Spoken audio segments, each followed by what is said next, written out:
दक्षिण पूर्व एशियाई देश कंबोडिया में दुनिया का सबसे बड़ा धार्मिक स्थल ऊंकावाड मंदिर है, लेकिन अब वहां की पहचान दुनिया के 5वें सनातन धाम के रूप में भी होने वाली है।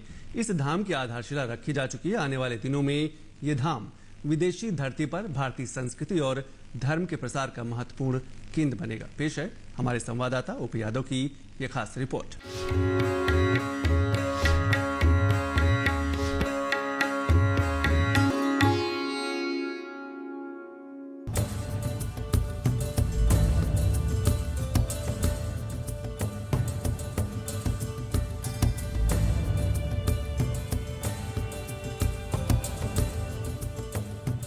ये नजारा है भारत की सनातन संस्कृति को दक्षिण पूर्व एशियाई देश कंबोडिया में पुनः स्थापित करने के लिए बन रहे पंचधाम की पवित्र धरती पर हुई पूजा अर्चना का।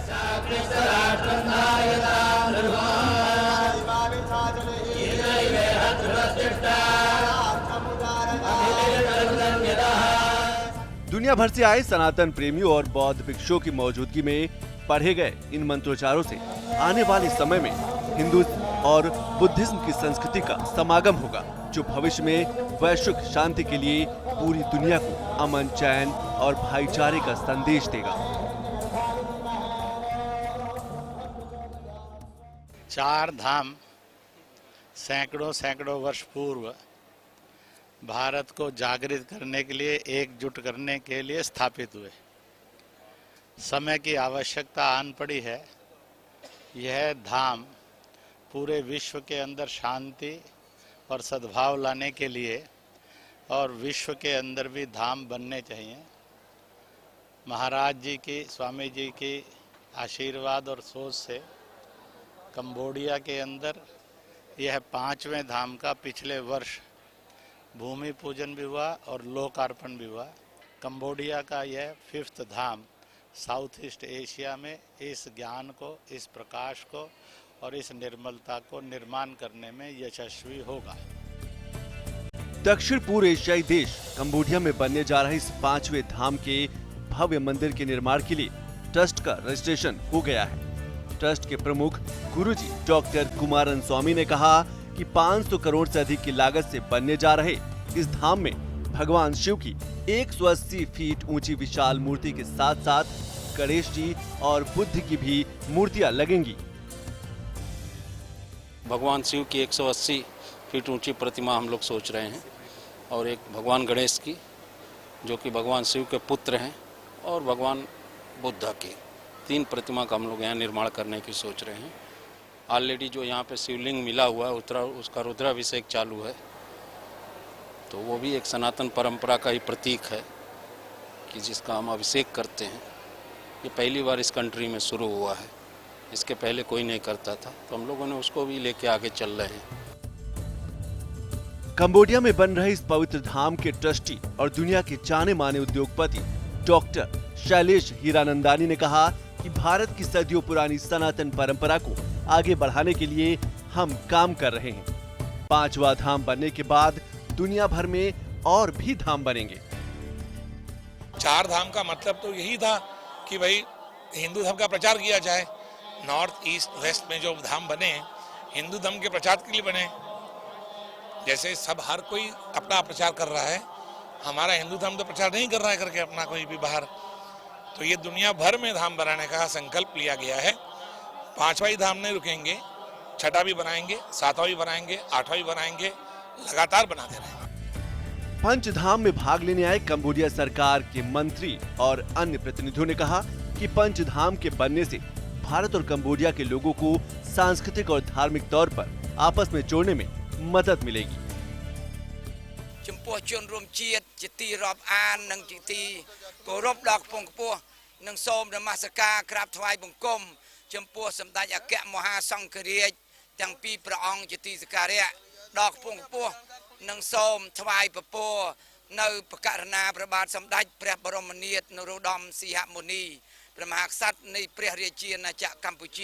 This program is I can say that very positive start, and you know where that Cambodia and India we have 1,000 years of relationship, and this is, I can say, a new area of a relationship, and also they can bring the what we call, because in Cambodia we look in India,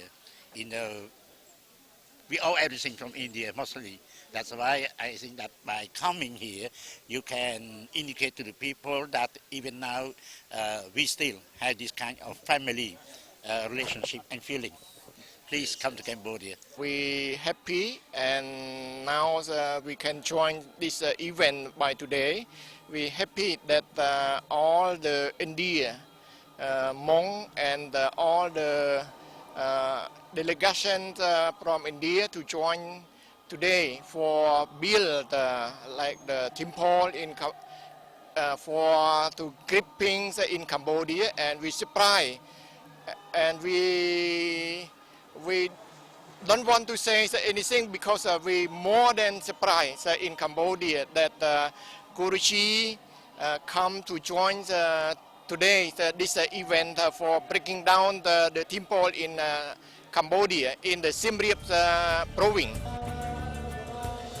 पंचधाम के इस पावन कार्य में अपनी श्रद्धा रूपी आहुति देने आए देश विदेश के धर्माचार्यों ने इसे भारत से बाहर भारत की सनातन संस्कृति के बड़े वैदिक केंद्र का प्रतीक बताया।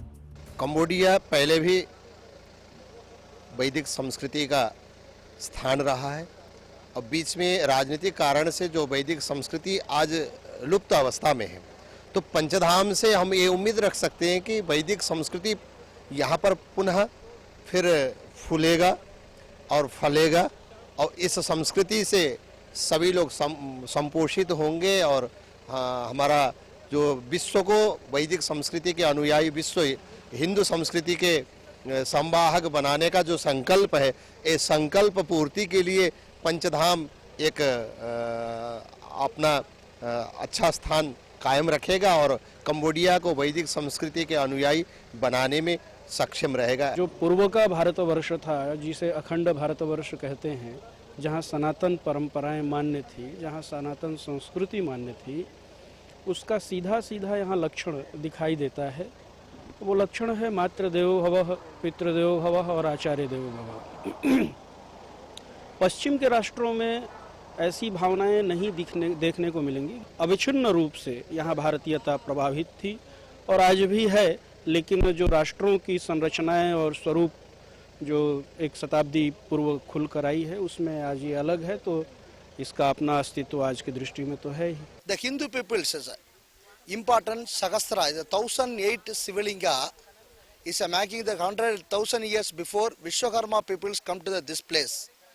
Vishwakarma people come into this place is to do the Hindu religious, the spiritual of the Cambodia. The Cambodia peoples is old peoples is Hindu. Is a spiritual of Shiva Valibado. Shiva Puja is 1008 Shiva Puja is important. Is a Puru Janma Karma Nivarti. Puru Janma Karma Nivarti. More risk there. This Vishwakarma peoples making this 1008 Shivalinga. हम अपने पूरे विश्व को वापस जोड़ सकते हैं कैसे कि पूरी सनातन संस्कृति जो है सबको अपने साथ लेके चलने वाली, सबको अपने में समाहित करने वाली और सबको पीस और शांति का, जैसे कहते हैं ना, शांति का संदेश देने वाली है।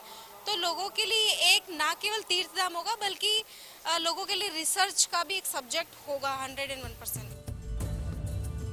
धर्म स्थल परिसर में भगवान शिव जी, गणेश जी और भगवान बुद्ध की विशाल प्रतिमाओं के अलावा बौद्ध और हिंदू सांस्कृतिक के संयोजन के लिए धम्म और धर्म को जोड़ने वाला विश्वविद्यालय, टाउनशिप, अस्पताल, जड़ी बूटियों का शोध केंद्र, आयुर्वेद केंद्र और धर्मशाला बनाने जैसे कई प्रस्ताव हैं।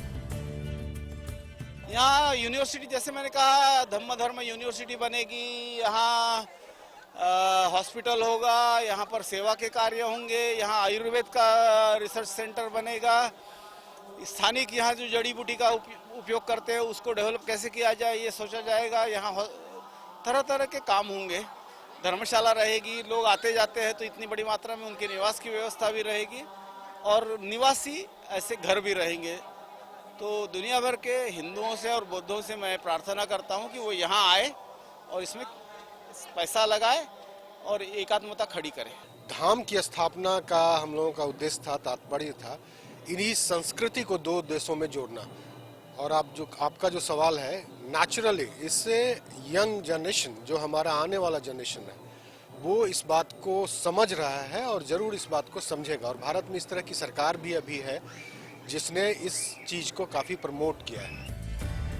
पंचधाम परिसर में आयोजित दिव्य पूजा के साक्षी बने देश विदेश से आए प्रतिनिधियों ने भी इस भव्य साधना केंद्र से जुड़कर खुशी जाहिर की। It is a very interesting forum. It's an international forum which comprises of many countries. Sri Lanka and Cambodia have a very old relationship, and we are two countries that are linked with Buddhism as well. But this is a forum which will concentrate on the cultural aspects, the religious aspects, and also try to bring these countries together in the future, the commercial aspect as well. So it's a unique forum that tries to promote friendship, tries to promote goodwill, and through that tries to promote connectivity and partnerships in many ways, culturally, spiritually, and economically. I'm attending this 5th Dham Yatra, which is organized by Dr. Sailash Lachu, who's from India, very successful businessman globally, based in UK, and I'm very proud to be associated with him, to come for this yatra, which is looking at building a Shivan temple, a huge Shivan temple besides Angkor Wat, which is the legacy of Rajavarman and Suryavarman. For centuries, 10-11 centuries, they have developed the Indian psyche and the Indian culture and religion in this part of the world. And we are proud that Dr. Sailesh is actually bringing back the legacy to connect India with the entirety of Southeast Asia. By conducting these kind of ritual programs, one day for Hindus, how the Muslims are going for pilgrims to Mecca and Medina, and the Christians are going for Italy, Rome, for the pilgrims of their religious. Like that, all Indians should come to this Cambodia for their own Hindu religious. Program is fantastic. It is the start of the groundbreaking of the 5th Dham, which is a very good project. It will glorify the Hindu culture and the traditions. I saw the plan. It looks fantastic, and I'm from Malaysia, a Hindu from Malaysia. We will definitely support this project. Basically, I'm a businesswoman, and we came here with the invitation of Sirajstra, and then we would like to participate for the first time in the Dham Yatra. We are very, very surprised to see that from many religions, as well as all into one, where the unity is here, and I believe the peace that we are going to achieve is priceless. This one is that Dr. Sailesh Lachu Hiranandani have done his 16 years of research about this Sanatan Dharma and everything that have been written by this Sankaracharya, how it's like Char Dham has been done, and now he has been expanding this border of Bharat towards the Southeast Asia, which is like 5th Dham, and this 5th Dham is going to be the one like something like for Makkah, for Muslims, and this will be like the last place that every Hindu to be visited, and it will bring the moksha for them. This is a very good initiative. ये एक बहुत अच्छी सोच है, एक बहुत अच्छा कार्य है, स्टार्ट हुआ है ये। अभी हिंदुइज्म एंड बौद्धिज्म को साथ में इकट्ठे लाने की जो ये एक चेष्टा की गई है, ये एक बहुत बड़ा प्रेरणा स्रोत बनेगा। और मैं जो समझता हूँ हिंदुस्तान जो हमारी संस्कृति है, जो हमारी सभ्यता है, उसका जो मेन हमारा जो मूल्य है, उसको संगठित करने में बहुत बड़ी कार्य किया है। कहीं ना कहीं मुझे लगता है कि भारत और जो दक्षिण पूर्व एशिया है उसमें आपस में सांस्कृतिक संबंध बहुत पुराने हैं, शताब्दी पुराने हैं, और कहीं ना कहीं हम पुरानी जड़ों को दोबारा से खोद करके उसमें से कुछ ऐसा निकालने की कोशिश कर रहे हैं कि जो भारतीय संस्कृति जो पहले दक्षिण पूर्व एशिया में आई थी उसको वापस से पुनर्जीवित कैसे किया जाए। तो मुझे लगता है कि युवा पीढ़ी को यहाँ पे आकर के न केवल Cambodia, Thailand, Indonesia, Singapore, Malaysia, जहाँ जहाँ भी दक्षिण पूर्व एशिया में हमारे लोग हैं, तो वहाँ जाकर देखना चाहिए कि हमारी संस्कृत विरासत क्या थी यहाँ पे। कार्यक्रम के दौरान पंचधाम के इस पवित्र प्रांगण में मौजूद बौद्ध भिक्षुओं ने अपनी उपस्थिति दर्ज कराकर हिंदुइज्म और बुद्धिज्म की संकल्पना को साकार किया।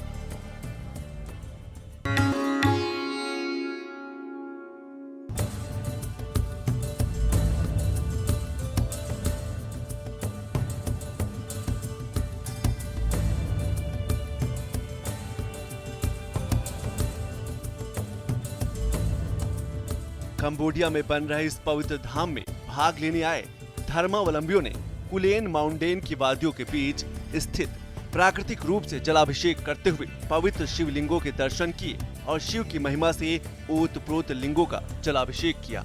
इस अवसर पर दक्षिण भारत से आए प्रकांड पंडितों ने भगवान शिव का रुद्राभिषेक करवाकर पूरे विधि विधान से पूजा संपन्न करवाई। पूजा हुआ वो तो पूरा का पूरा आगम से तो किया है। आगम, वैदिक, लौकिक पूजा, तीन तरफ से पूजा तो भारत में है। इस पर तो आगम शास्त्र से वो तो 20 टाइप्स ऑफ आगम शास्त्र है, उसमें तो एक आगम से तो अभी तो पूजा हुआ है। अभी 11 रुद्र पारायण करके 11 बार रुद्र पारायण करके स्वामी को तो वो तो अभी अभिषेक हुआ, स्वामी की हाथ से हुआ। ये तो तमिलनाडु में तो बोले हुआ अवनरुलाले अवंताल वनंगी मुंदई विरी नोदुम ओय वरेपन। कुलन एक ऐसा प्राकृतिक और मनुष्य की आस्था और कला का प्रतीक है, जिसमें हजारों हजार शिवलिंग नदी के प्रवाह में पत्थरों पर बने हैं, कार्विंग की हुई है और उनका स्वाभाविक जलाभिषेक हो रहा है। भगवान सदाशिव का, महादेव का प्राकृतिक रूप में पूर्ण सौंदर्य से, पवित्रता से, निर्मलता से और सुगंध से भरा हुआ ये स्थान, जो भी यहाँ पूजा श्रद्धा भाव से करेगा उसकी पूजा का फल उसको अवश्य मिलेगा। विश्व के लिए भी बहुत बड़ा संदेश है कि महाराज जी लोगों के नेतृत्व में विधि विधान के साथ यहाँ पे विधिवत भगवान शिव का रुद्राभिषेक पाठ किया गया और आगे हम लोग 11 पाठ और भी करेंगे। मैंने बहुत जगह गया मैं और काफ़ी जगह देखी। काफ़ी जगह देखने के बाद, समझने के बाद यहाँ पे 10,000 नहीं, हजारों, टेंस ऑफ थाउजेंड ऑफ शिवलिंग हैं, मतलब अनगिनत। आपकी जिंदगी में आप गिन नहीं सकते, इस जिंदगी में इतने शिवलिंग हैं। और इस पे अपने आप रुद्र अभिषेक हो रहा है। आप देखेंगे कि पानी के अंदर 12 महीने शिवा का रुद्र अभिषेक हो रहा है और जहाँ से पानी निकल रहा है वो एक मिरेकल है, क्योंकि उसके पीछे जो वाटरफॉल है कोई भी वाटर बॉडी नहीं है। मैं वहाँ तक 10 साल पहले वो भी देख के आया कि ये पानी कहाँ से आ रहा है। It is particularly noteworthy since this celebration of divinity is a unique one in that many people from all over the world, from different countries, have participated in it with the single aim and focus of bringing people together, of highlighting the value of international peace, of training one's mind, of being dharmic in focus, of highlighting this word called dharma. It is said that during the Surya Varna Empire, that whenever a king comes in and takes the throne, he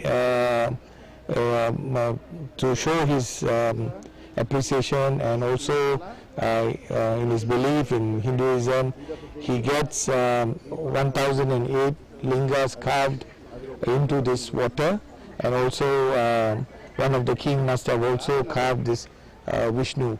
So they call this place 1008 Shiva lingas, but in actual fact there are more than tens and thousands. हजारों शिवलिंगों के प्राकृतिक जलाभिषेक के गवाह बने श्रद्धालुओं ने बाद में कुलाम पर्वत की नैसर्गिक खूबसूरती का आनंद लिया और यहाँ हस्तकला और अन्य उत्पादों की जमकर खरीदारी भी की।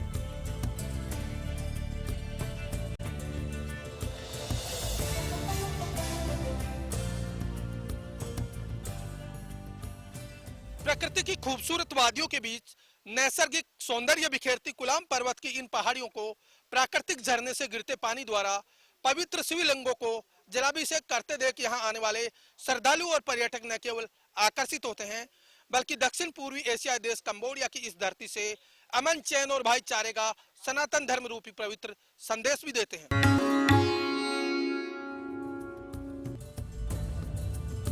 कंबोडिया की पवित्र धरती पर पधारे देश और दुनिया के धर्मावलंबियों की मौजूदगी में एक व्यावसायिक निवेशक समिट का भी आयोजन हुआ, जिसमें इंडोनेशिया से आए मुख्य अतिथि ने भारत को भविष्य की उभरती हुई आर्थिक महाशक्ति बताते हुए संबंधों की प्रगाढ़ता पर जोर दिया। In Indonesia, first time Indonesia independence, India country agree and support Indonesian independence. First country, and the second one is Mesir or Egypt. And we are people very special for Indonesian people. Very, very special. The program was wonderful, even though it was a last-minute arrangement made by Dr. Sri Venugopal, but it went on smoothly and we are happy about it. इस दौरान Indonesia से आए मुख्य अतिथि ने doctor Shailesh Hiranandani और प्रवासी भारतीय सिराजुद्दीन सहित अन्य व्यक्तियों को उत्कृष्ट कार्यों के लिए सम्मानित किया। हमें जो सम्मान मिला वो तो सिराजुद्दीन को सम्मान मिला, हमको सम्मान मिला। वो सम्मान तो एक छोटी सी बात है जो कि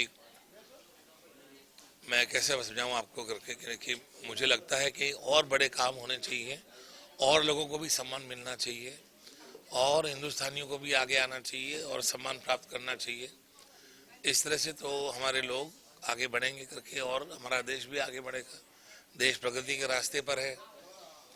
आज की जो सरकार है करके वो प्रगति पे ले जाने की कोशिश कर रही है। I'm very surprised. Really, I don't know.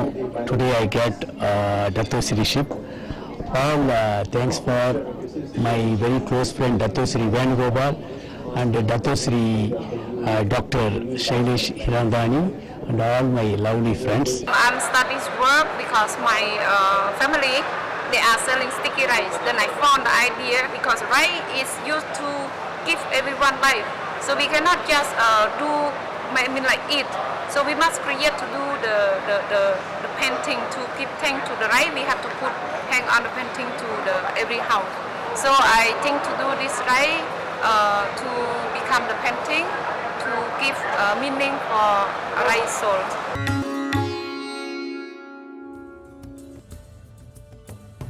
Cambodia में बन रहे पंचधाम पर आगंतुक अतिथियों के सुझाव लेने के लिए सिएम रिप में एक चर्चा का भी आयोजन किया गया। चर्चा सत्र में आरएसएस के वरिष्ठ प्रचारक इंद्रेश कुमार, पंचधाम के ट्रस्टी गुरु कुमारन स्वामी, पंचधाम के ट्रस्टी और प्रवासी भारतीय उद्यमी डॉक्टर शैलेश हीरानंदानी, राज्यसभा सांसद गोपाल नारायण सिंह सहित अन्य व्यक्तियों ने अपने विचार रखे। चर्चा सत्र में घाना से मुख्य तौर पर भाग लेने आए मुख्य अतिथि ने इस तरह के कार्यक्रमों को शांति और सद्भाव के लिए जरूरी बताया। Wherever you find yourself, you have to be sure that you acquaint yourself with whoever you meet, because we don't have any bright difference. So once I'm here, I'm home. I feel like I'm home, back in Ghana. So whatever you guys are doing, I feel to be part of it. पंचधाम के इस पावन कार्य के शुभारंभ के प्रतीक बने दुनिया के जाने माने उद्योगपति और धर्म प्रचारक डॉक्टर शैलेश हीरानंदानी के धर्म सेवा के नेक काम की जहां अतिथियों ने तारीफ की, वहीं आगंतुकों ने पंचधाम बनाने के लिए कंबोडिया की पावन धरती के चयन के लिए गुरु कुमारन स्वामी का धन्यवाद दिया।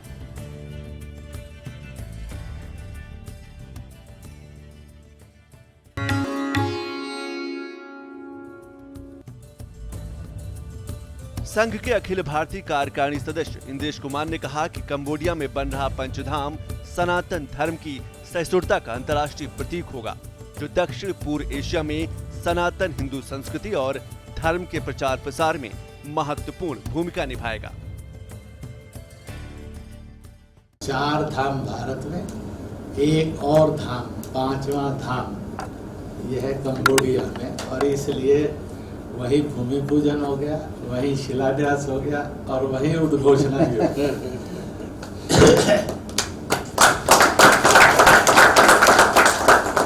और सबने धूमधाम से तालियां भी बजा दी, बड़े आनंद के साथ ये हुआ। इस प्रकार से 5वें धाम का हुआ। अब संकल्प हो गया। इस पूरे कार्यक्रम के संयोजन से जुड़े शैलेश वत्स ने बताया कि धर्म के प्रचार के लिए आयोजित इस समागम में भाग लेने के लिए भारत सहित अन्य देशों से यात्रियों का जत्था कंबोडिया आया और मनोभाव से पंचधाम के निर्माण के लिए अपनी निष्ठा दर्शाई। 1 साल पहले 30 मई को हम लोगों ने इसका स्टोन डाला था।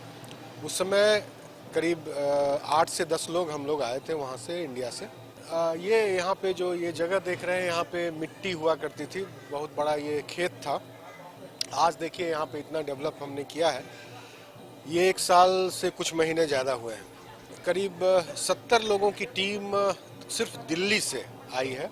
इसके अलावा भारत के और भागों से मुंबई है, हैदराबाद है, चेन्नई है, कई जगहों से, आसाम है, कई जगहों से लोग आए हैं। तो कुल मिलाकर संख्या तो मुझे ठीक से ध्यान नहीं, लेकिन आप खुद देख लीजिए, आपको खुद अंदाज आ जाएगा। मुझे लगता है कि 150-200 लोग जरूर होंगे इंडिया से आने वाले इस फंक्शन में। इसके अलावा 7 देशों से अलग अलग प्रतिनिधि मंडल हमारा आया है, जो कि इस धाम के लिए, जो इंडियन है दूसरे एशियन देशों में, वो कहीं ना कहीं कुछ ना कुछ उस पर काम कर रहे हैं।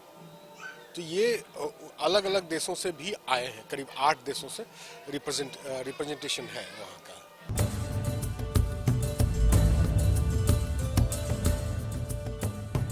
गौरतलब है कि कंबोडिया के अंकोर वाट में दुनिया का सबसे बड़ा भगवान विष्णु का मंदिर है। विष्णु भगवान के मंदिर से करीब 30 किलोमीटर दूर तकरीबन 500 करोड़ रुपए की लागत से बन रहा ये 5वां धाम भविष्य में न केवल पूरी दुनिया के आकर्षण का केंद्र बनेगा, बल्कि भारत की वैदिक कालीन भारतीय पुरातन संस्कृति के प्रचार प्रसार का अंतर्राष्ट्रीय केंद्र भी बनेगा। सनातन धर्म से जुड़ी भारत की सदियों पुरानी लोक संस्कृति और वैदिक कालीन मान्यताओं के भारत की धरती से बाहर प्रचार और प्रसार में पंचधाम कंबोडिया की भूमिका महत्वपूर्ण होने वाली है। उम्मीद की जाती है कि इस पंचधाम के बनने से न केवल भारत की लोक संस्कृति और जीवन से जुड़ी महत्वपूर्ण मान्यताओं को वैश्विक स्तर पर प्रचार और प्रसार करने में मदद मिलेगी, बल्कि आने वाली पीढ़ी को भारत के वैदिक कालीन सांस्कृतिक विरासत को सहेजने के साथ पूरी दुनिया में फैलाकर अमन, चैन और भाईचारा बढ़ाने में भी मदद मिलेगी। OP Yadav, Cambodia.